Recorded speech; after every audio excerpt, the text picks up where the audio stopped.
High বন্ধুরা, দীঘার সমুদ্র তোমরা দেখো।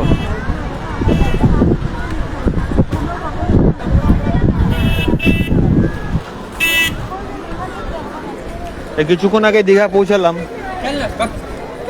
দীঘা পৌঁছে ফার্স্টে সমুদ্রে আসলাম। সমুদ্রে এসে তোমাদেরকে দেখানোর জন্য এখানে এসছি। তার আগে জগন্নাথ দেবের মন্দির গেছিলাম দর্শন করার জন্য।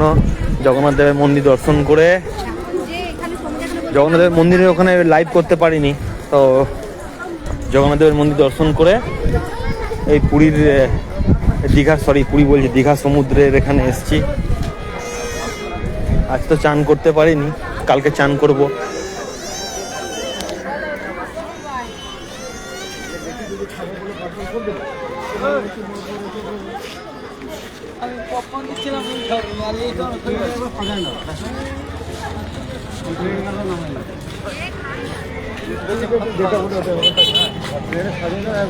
তো দুপুরবেলা তো মানে এখানে প্রচুর বৃষ্টি হচ্ছিল। আমরা নামার পরে এখানে চান করতে আসতে পারিনি। আমরা বিকালে গেছিলাম মন্দিরে, জগন্নাথ দেবের মন্দির দর্শন করে আসলাম।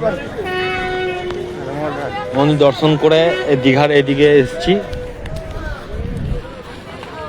সমুদ্রের ধারের দিকে। প্রচুর দোকানের এখানে সমাহার বসেছে।